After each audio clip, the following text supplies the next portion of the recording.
اعوذ باللہ من الشیطان الرجیم بسم اللہ الرحمن الرحیم هل ينظرون الا ان یأتیہم اللہ فی ظلل من الغمام والملائکۃ وقضی الامر وإلی اللہ ترجع الامور۔ یہ کفار ایمان لانے کے لیے اس کے سوا کس بات کا انتظار کر رہے ہیں کہ اللہ خود بادل کے سائبانوں میں ان کے سامنے موجود ہو اور فرشتے بھی اس کے ساتھ ہو اور سارا معاملہ ابھی چکا دیا جائے، حالانکہ آخرکار سارے معاملات اللہ ہی کی طرف تو لوٹ کر رہیں گے۔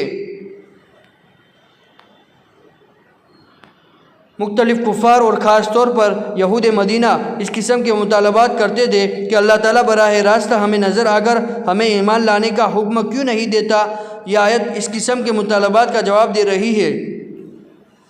اور وہ یہ ہے کہ یہ دنیا آزمائش کے لیے بنائی گئی ہے کہ انسان اپنی عقل استعمال کرے اور کائنات میں پھیلے ہوئے واضح دلائل کی روشنی میں اللہ کی توحید اور اس کے رسولوں پر ایمان لائے۔ اسی لیے اس آزمائش میں اصل قیمت ایمان بالغیب کی ہے۔ اگر اللہ تعالیٰ براہ راست نظر آ جائے تو آزمائش کیا ہوئی؟ اور اللہ تعالیٰ کی سنت یہ ہے کہ جب غیب کی چیزیں انسان کو آنکھوں سے نظر آ جائے تو پھر ایمان معتبر نہیں ہوتا، اور ایسا اسی وقت ہوگا جب یہ کائنات ختم کر کے سزا اور جزا کا مرحلہ آ جائے گا۔ سل بنی اسرائیل کم آتیناہم من آیت بینہ ومن یبدل نعمت اللہ من بعد ما جاءتہ فإن اللہ شدید العقاب۔ بنی اسرائیل سے پوچھو ہم نے ان کو کتنی ساری کھلی نشانیاں دی تھی، اور جس شخص کے پاس اللہ کی نعمت آ چکی ہو پھر وہ اس کو بدل ڈالے تو اسے یاد رکھنا چاہیے کہ اللہ کا عذاب بڑا سخت ہے۔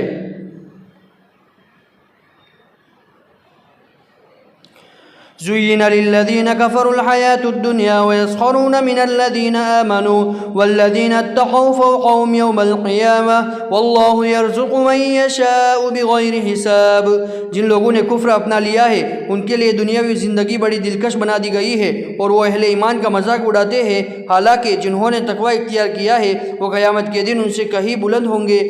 اور اللہ جس کو چاہتا ہے بے حساب رزق دیتا ہے۔ یہ فقرہ دراصل کفار کے اس باطل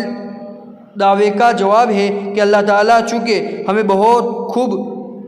رزق دے رہا ہے اس لیے یہ اس بات کی علامت ہے کہ وہ ہمارے عقائد اور اعمال سے ناراض نہیں ہے۔ جواب دیا گیا ہے کہ دنیا میں رزق کی فراوانی کسی کے حق پر ہونے کی دلیل نہیں۔ دنیاوی رزق کے لیے اللہ کے نزدیک الگ معیار مقرر ہے، یہاں اللہ تعالیٰ جس کو چاہتا ہے بے حساب رزق دے دیتا ہے، خواہ وہ کافر ہی کیوں نہ ہو۔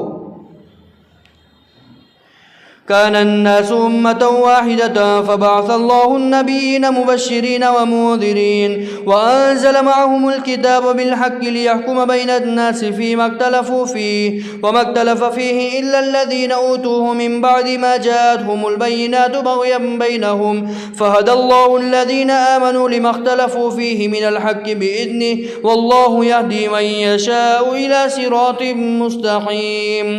شروع میں سارے انسان ایک ہی دین کے پیرو تھے، پھر جب ان میں اختلاف ہوا تو اللہ نے نبی بھیجے جو حق والوں کو خوشخبری سناتے اور باطل والوں کو ڈراتے تھے، اور ان کے ساتھ حق پر مشتمل کتاب نازل کی تاکہ وہ لوگوں کے درمیان ان باتوں کا فیصلہ کرے جن میں ان کا اختلاف تھا۔ اور افسوس کی بات یہ ہے کہ کسی اور نے نہیں بلکہ خود انہوں نے جن کو وہ کتاب دی گئی تھی روشن دلائل آ جانے کے بعد بھی صرف باہمی ضد کی وجہ سے اسی کتاب میں اختلاف نکال لیا۔ پھر جو لوگ ایمان لائے اللہ نے انہیں اپنے حکم سے حق کی ان باتوں میں راہ راست تک پہنچایا جن میں انہوں نے اختلاف کیا تھا، اور اللہ جس سے چاہتا ہے راہ راست تک پہنچا دیتا ہے۔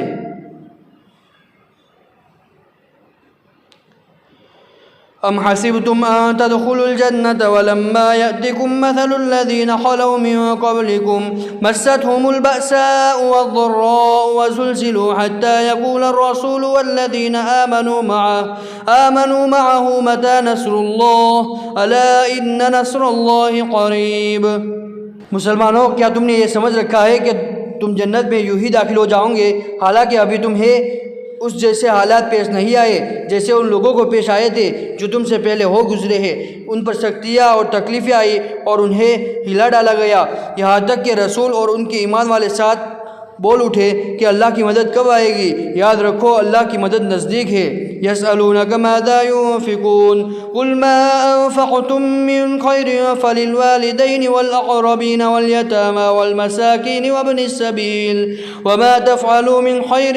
فإن الله به عليم۔ لوگ آپ سے پوچھتے ہیں کہ وہ اللہ کی خوشنودی کے لیے کیا خرچ کرے، آپ کہہ دیجئے کہ جو مال بھی تم خرچ کرو وہ والدین، قریبی رشتہ داروں، یتیموں، مسکینوں اور مسافروں کے لیے ہونا چاہیے، اور تم بھلائی کا جو کام بھی کرو اللہ اس سے پوری طرح باخبر ہے۔ كتب عليكم القتال وهو كره لكم وعسى أن تكرهوا شيئا وهو خير لكم وعسى أن تحبوا شيئا وهو شر لكم والله يعلم وأنتم لا تعلمون۔ تم پر دشمنوں سے جنگ کرنا فرض کیا گیا ہے اور وہ تم پر گرا ہے، اور یہ عین ممکن ہے کہ تم ایک چیز کو برا سمجھو حالانکہ وہ تمہارے حق میں بہتر ہو، اور یہ بھی ممکن ہے کہ تم ایک چیز کو پسند کرو حالانکہ وہ تمہارے حق میں بری ہو، اور اصل حقیقت تو اللہ جانتا ہے اور تم نہیں جانتے۔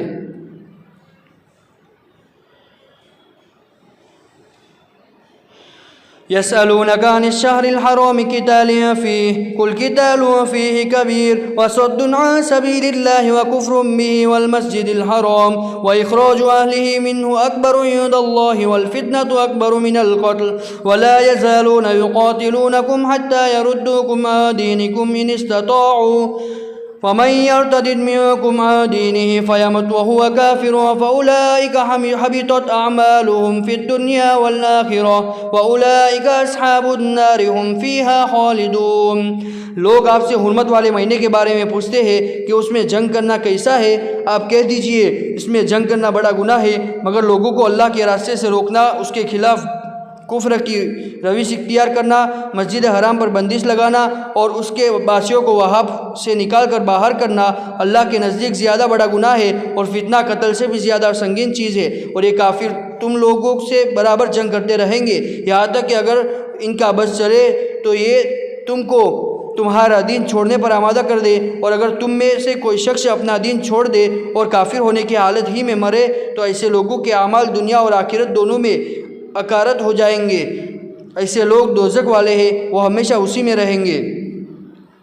تشریح سورہ توبہ سورت نمبر 9 آیت نمبر 36 میں 4 مہینوں کو اشہر حرم کہا گیا ہے، یعنی حرمت والے مہینے۔ حضرت صلی اللہ علیہ وسلم نے ان کی تشریح کرتے ہوئے فرمایا ہے کہ یہ 4 مہینے رجب، ذوالقعدہ، ذوالحجہ اور محرم ہے،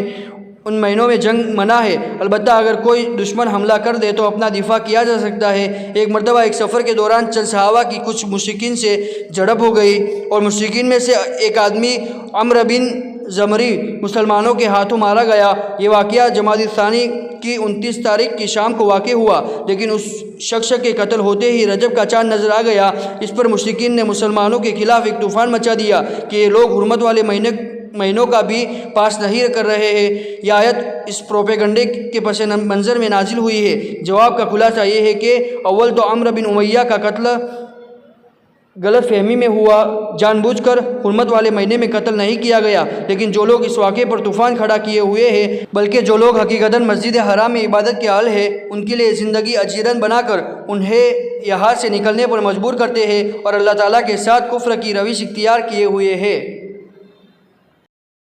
مولا مولا مولا مولا